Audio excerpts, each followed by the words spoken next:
โอ้บางแนวทางนี่อ่ะไม่ต้องหมักแตงปลูกเองบ่อนโดยสบายดีปลูกเองเนาะหมักซัวกับแม่นบ่หมักซัวหมักซัวของแม่นี้แล้วก็ปลูกเองได้เนาะมันกับปลูกได้ย่ำห้อนสิกับบกเกี่ยวเนาะได้คือกันเนาะได้เนาะอันนี้แม่นจะปลูกตั้งแต่แม่นช่วงมันห้อนผู้เป็นบ่ช่วงสงกรานต์ผู้เนาะมันก็ได้เนาะมันก็ไม่ได้ตายเนาะมันขึ้นอยู่กับว่าเขาเอาใจใส่มันเนาะเขาปลูกเนาะนี่ได้หมักงามๆเลยพี่น้องหมักงามพี่น้องเลยตัวนี้เป็นประเภทแบบหมักน้อยมันเนาะเป็นหมักน้อยหมักโคตรแบบว่าเขากินกับมันเฮ็ดกินเองบ่แต่ละมื้อน่ะมีคนเฮ็ดให้กินบ่ป่าสบายดีสุดยอดเนาะข้างในสุดเพิ่นกันถ้าเกิบนี่บ่ได้เป็นชุดเนาะเกิบนี่เนาะใส่แบบใดก็ได้เนาะเกิบเนาะมันมีให้ต่างหากแต่บ่ให้เพิ่นบ่ให้เอามาเฮือน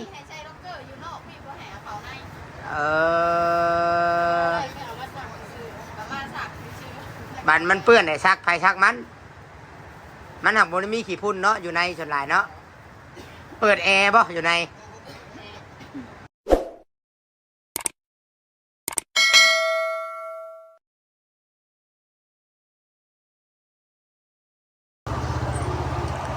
ทักทายสบายดียามเช้าทุกคนทุกท่านเช้ามื้อนี้ก็เป็นมื้อตลาดนัดได้ทุกคนเลยมื้อตลาดนัดนี่อยู่บ้านโคกเฮาก็แต่ว่าชาวไร่ชาวนาเฮาก็มาจับจ่ายตลาดทุกคนเลยเนาะสบายดีพี่พ่ออีแม่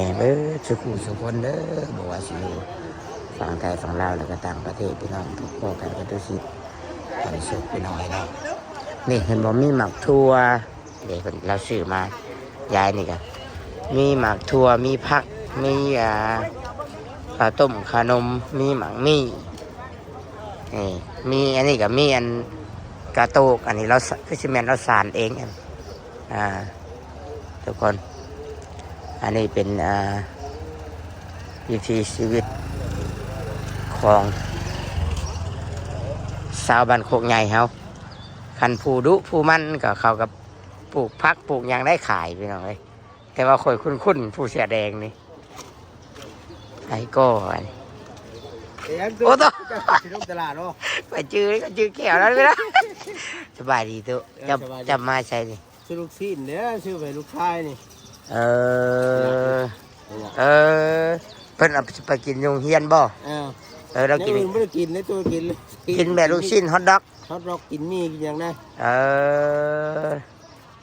แต่สิไปใช้จะสิไปหน้าต่อบ่บัดนี้สิไปหน้าเนี่ยข่อยมาถ่ายอัน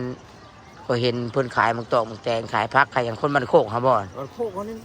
ผู้ดุจะมีอยู่เนี่ยไปบนรถลายครับผู้ดุกาปลูกผักปลูกอย่างขายเพราะได้ขายอยู่ได้เนาะได้ขายอยู่ผมไม่ได้ขายเนี่ยผมไม่บ่ละบ่แม่ว่าคาดเจ้ากะเบิ่งเมียจะปลูกกะเมียจะมาขายเลยวันนี้เดี๋ยวช่วงนี้บุ้มีเบิดบ่เลยปลูกไม้อยู่เบิ่งเขาไปรีวิวกันเด้อรีวิวใช่เด้อแล้วจอดใช่ยัง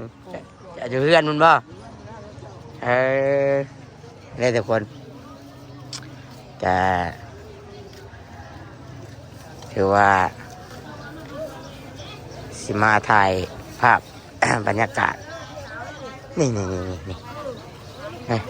สังเกตเบิ่งผู้อันดุผู้ยังไงเด้มาขายหมักแตงก็มันโคกไอ้นี่สิเนาะเป็นมาขายหมักแตงอยู่ในกล่องเงินพูนอยู่เป็นเงินเบิด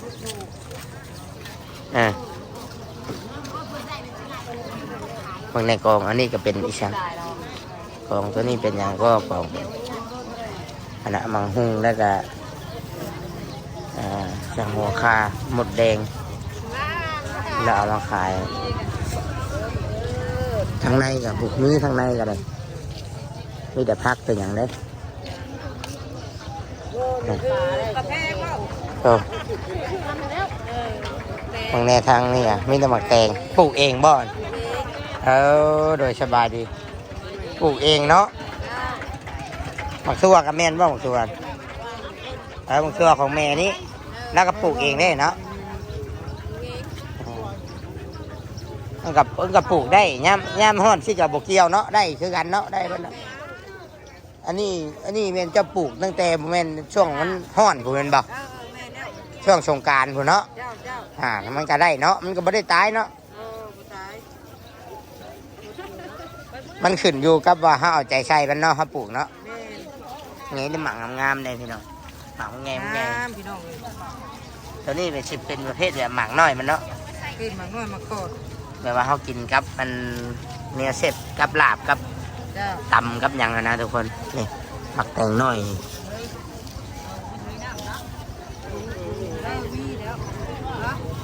นี่นะมาแจนี่แบบนี้นี่แหละนี่แล้วก็ปลูกเองเอาเป็ดอีกมาขายเลยมาแจนี่แจนี่ก็มีคือกันแจนี่ก็ลายขายผักขายหยังปลูกเองบัดเนี่ยหัวชิงไข่หมักแตงหลาย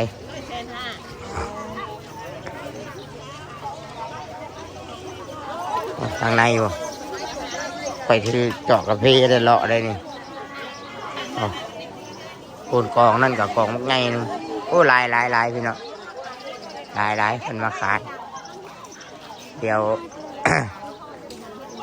กลับออกเมืองไป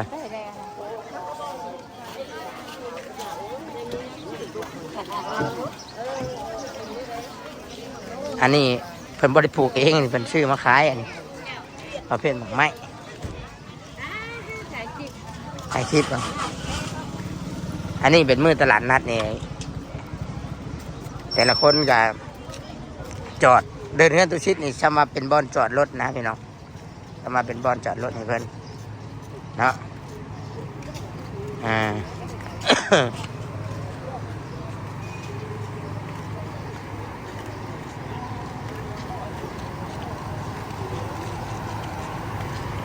อันนี้ก็หน้าห้องซีของตัวชิดก็เป็นภาพบรรยากาศยามเช้าอันนี้แต่ว่าลูกค้าก็ยังบ่ได้มาดอกเพราะว่าเขาฮู้ว่าตลาดนัดได้บางคนก็มาจับจ่ายตลาดนัดนี่แล้วก็เขาก็เลยลงตลาดนัดก่อนซื้อมาอยู่ในกินก่อนถ้าตลาดนัดเลิกเขาจังมาได้ลูกค้าก็ได้ทุกคนเลยน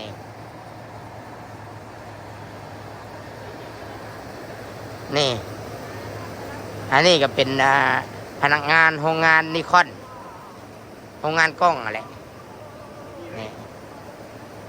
โรงงานกล้องอะไรทุกคนเลยเนาะ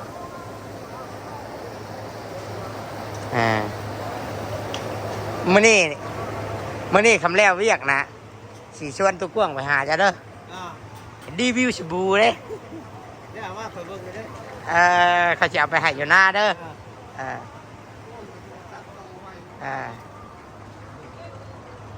อันนี้นี่แม่นผู้ขับรถหับส่งพนักงานเนาะพนักงานโรงงานนิคอนเนาะคือไปหับตอนมาหับตอนเช้าบัดเลิกได้จังโมงบัดเลิกมี4:30กับ7:30 สองกะทำเลิก7:30น่ะเป็นโอบ่เฮ็ดโออีกได้เงินเดือนเพิ่มอีกเด้อันนี้นี่เพิ่นมาหับเอาฮอดบ้านได้มันมีสองบริษัทเด้อพี่น้องมันมีโรงงานตัดเย็บแน่แล้วก็มีโรงงานนิคอนแน่แต่ว่าเพิ่นมาหับเอาเลยฮอดเฮือนนี่มาหับเอาฮอดบ้านนี่เลิกเวียกมื้อแลงเพิ่นมาส่งอีกแต่ว่าข้าวน้ำเขาถือไปกินเองบ่ให้กินอยู่พุ่นอีกอันนี้นี่สมมติว่าเขาบริเรียนจบเขาก็เข้าได้บ่มันก็ต้องมีการศึกษาแน่จังหน่อยแม่เข้าใจเนาะแต่ก็ต้องแบบว่าอ่านหนังสือออกแน่แต่ แต่บ่ถึงขั้นว่าเฮียนชูงมันหยังก็ได้เนาะ บ่จำเป็น เพิ่นกันโลมอยู่เนาะคำว่าบ่แบบว่าบ่ได้เฮียนกับแต่ว่าสลาดเฉลียวแน่นะว่องไวแน่เนาะเพิ่นก็รับเอาเนาะเด้แต่ว่าโรงงานอันหนึ่งโรงงานอันตัดยิบนี่ถ้าข่อยถามเนาะแล้วก็สังเกตถามในบ้านหรือว่าถามบุคคลที่ว่าเพิ่นไปเฮ็ดเวียกนะทุกคน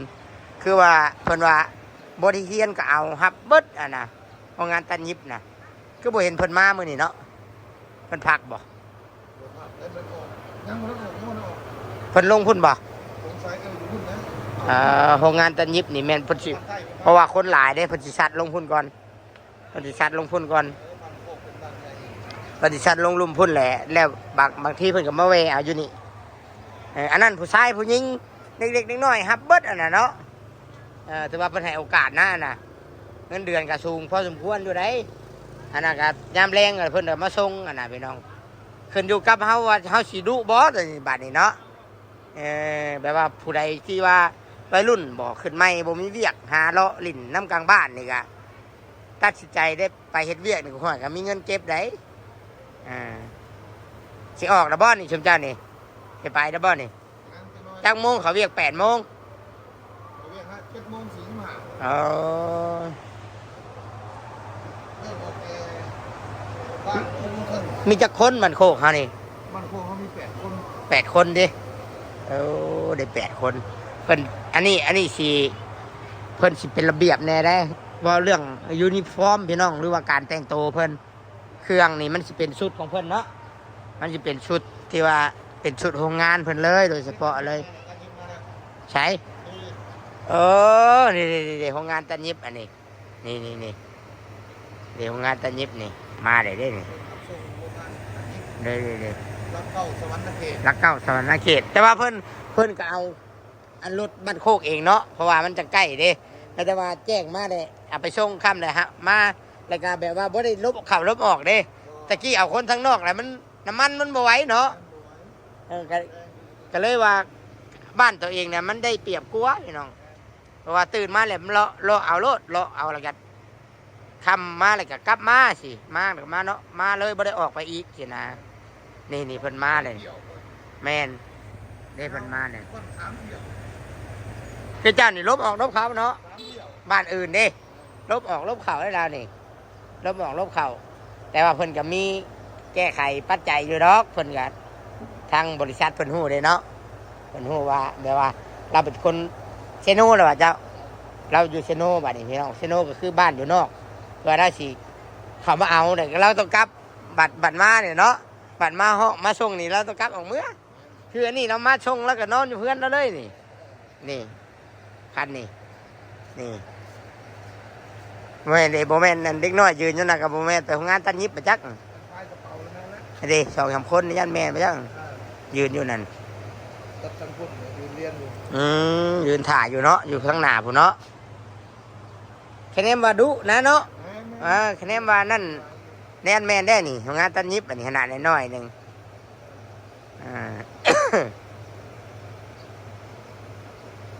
เขาก็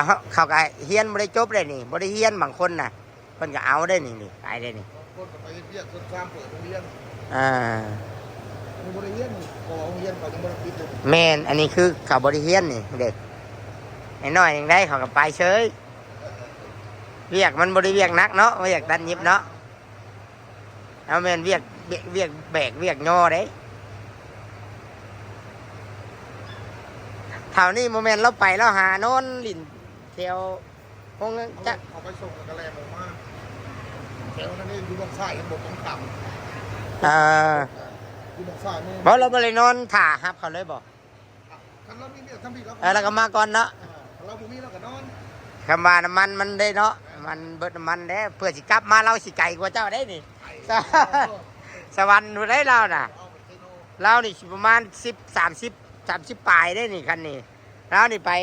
ประมาณ10 กิโลนี่ออกไปแล้วนี่ ไล่แล้วไล่ไว้45แล้ว พุ่นที่ เรา45 บวกแซบันโคกับซิโนอีกเด้เนาะ ไล่ไปรถ45 ของเราสิไก่ได้ ไล่นี่เอาเท่าไหร่50เท่าไหร่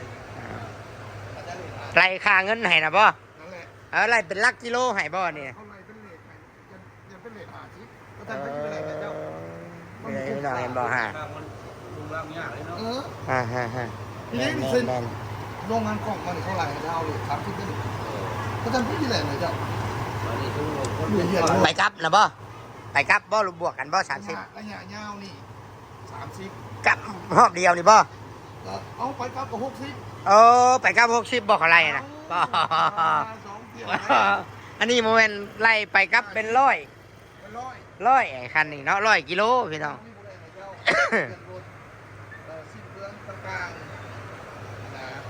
แมนพุ่นลูกทีมเจ้าไม้อีกเลย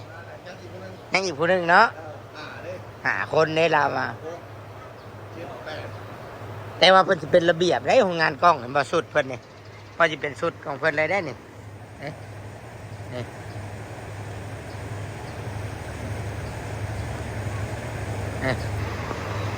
นี่สุดเพิ่นนี่เด้คันนี่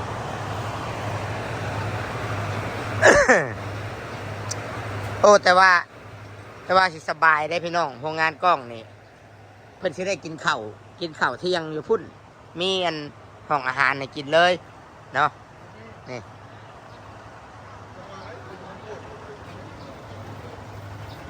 เฮ็ดกินเองบ่แต่ละมื้อน่ะมีคนเฮ็ดให้กินบ่ป่าสบายดีสุดจ้ะเนาะข้างในสุดเพิ่นกะถ้าเกิบนี่บ่ได้เป็นชุดเนาะเกิบนี่เนาะใส่แบบใดก็ได้เนาะเกิบเนาะเพิ่นมีให้ต่างหากแต่บ่ให้เพิ่นบ่ให้เอามาเฮือน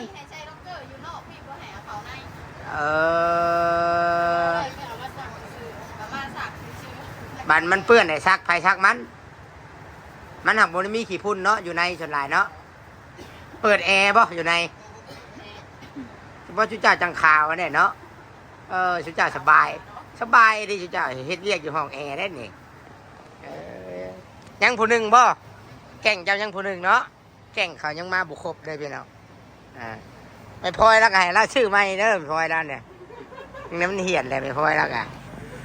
นะ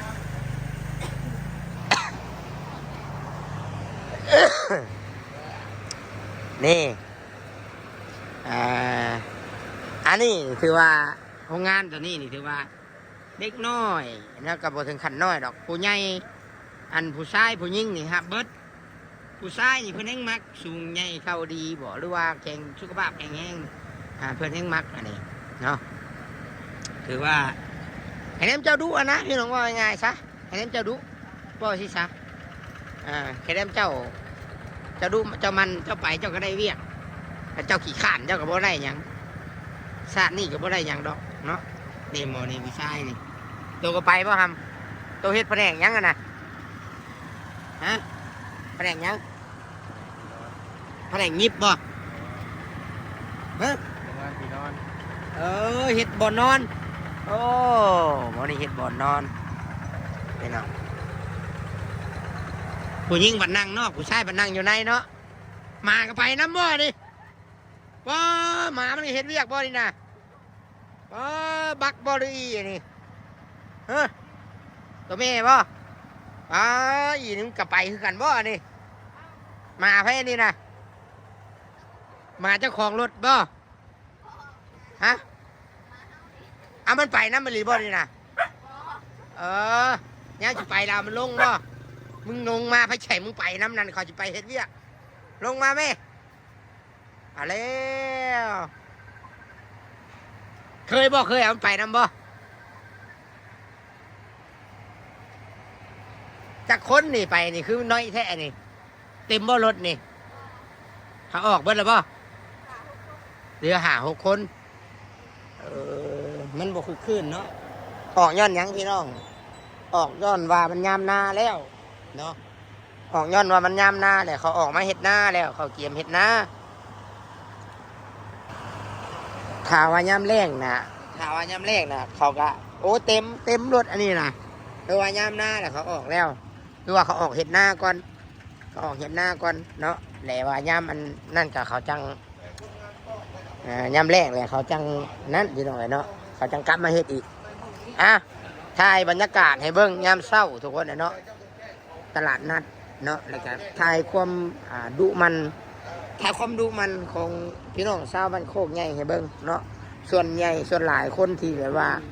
คนที่บ่ไปบ่เฮ็ดงานคนที่อ้างนั่นอ้างนี่เนาะคนที่ว่าทุกข์ว่ายากอ้างหันอ้างนี่บ่มีบ่มีงานเฮ็ดก็คือบ่แม่นเด้อพี่น้องคำว่าบ่มีบ่มีงานบ่ไปหันมานี่ก็คือคนแบบว่าโอเคเขาอยากอยู่แบบนั้นเนาะเขาอยากอยู่แบบนั้นเขาบ่อยากเฮ็ดหยังเขาบ่อยากได้บ่อยากมี